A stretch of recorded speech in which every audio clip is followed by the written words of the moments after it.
Hello and welcome back once again to Belmont Bunch. Today we're doing something more Islanders related again, so get pumped. James, cue the music.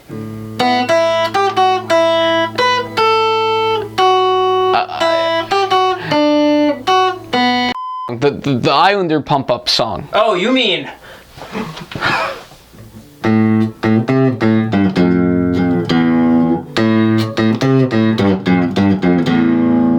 that one, Tom?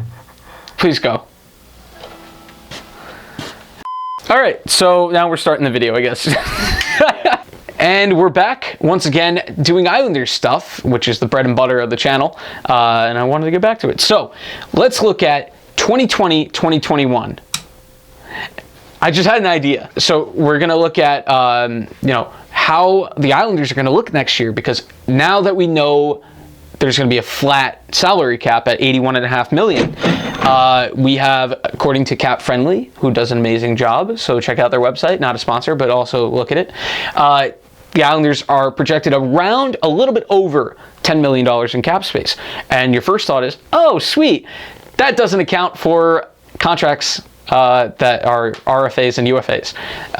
Obviously the UFA part. But so I have starred the players that are free agents.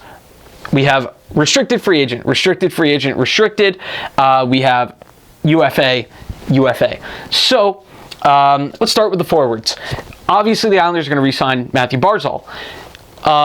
This cap situation now means it's probably not going to be an 8-year deal worth $11 million. We literally can't afford that. So what it's probably going to look like, bridge deal. Somewhere in the realm of 2, 3, 4 years, and for something of a deflated cap hit. So a lot of this is going to happen to a lot of players. A lot of players are going to have to take more team-friendly deals on bridge deals because no team's going to have the spending power. Now I sound like an economist.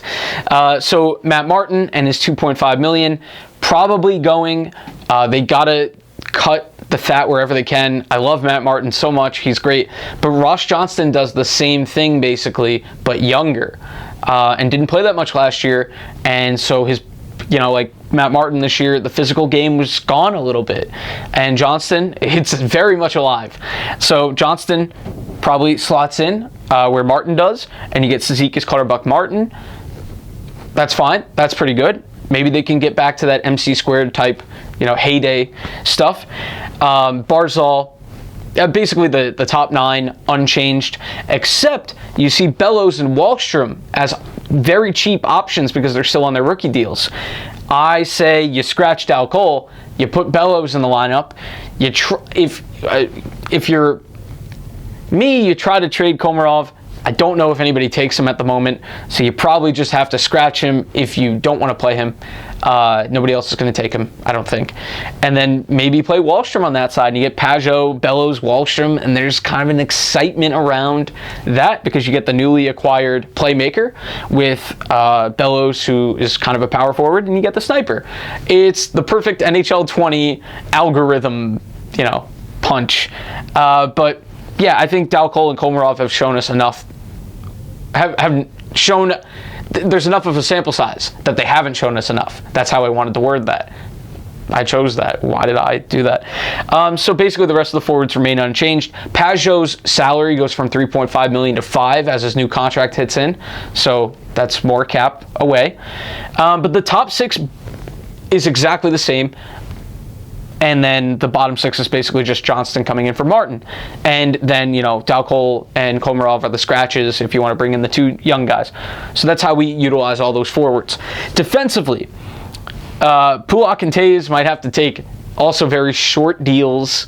Probably will have to because Barzal's going to get the bulk of the $10 million left. Probably in the $6 to $7 million range. And then you don't have a lot to sign these guys. But where you can alleviate that, Green is walking, so you don't have to worry about his cap. Boychuk, attempt to get creative with a trade. He's still, I know he's in his mid-30s and he's making $6 million a year, but he is still not a cone. And by that I mean a traffic cone that you just go around. That's a little hockey thing. that we joke about. So he's still pretty decent defensively. A little bit slower this year. Noah Dobson probably goes full-time duty instead of seventh defenseman stuff. With Pelech back, Boychuk's kind of out of the lineup. And as long as you get the other guys signed, which Lamoriello has been able to do, signing Pelech and Mayfield for very team-friendly deals, they could probably get this to work. And then in goal, it doesn't show. It's kind of up in the air. That's why I didn't include it. You know Varlamov's going to be here with his $5 million. Grice is a free agent, and we don't know about Sorokin yet. If Sorokin comes over, that actually alleviates the cap a little bit because you got a guy at least for 1 year on a rookie deal making less than $1 million. Whereas if it's Grice, you're going to have to pay him. Obviously, maybe Grice takes a pay cut. He's making somewhere in the threes, million-wise. But he might, their jobs might be tough to come around in the NHL for the older guys, and they might have to take what they can in some places, which is tough, but it's going to be a really tough market, for older guys. They might have to play overseas because the U.S., the cap situation is just going to be pretty strapped. But that's pretty much it. Quick in and out, 15-minute adventure, Morty. So that's it. That's kind of just the overview. Next year, what we could look like. Let's keep an eye from Arthur Staple on news about Ilya Sorokin, because obviously it doesn't look like Sorokin's going to be able to come over for this year's playoffs, but we didn't really expect that. Just keep your eyes on next year for Sorokin, for the great white whale to finally come over to the Islanders, and maybe we could finally have a good July 1st. Like and subscribe. Let us know in the comments what you think. If you're not an Islanders fan, tell me how ugly this lineup is to you, and I'll tell you why it's pretty to me. That was stupid. We'll see you next time.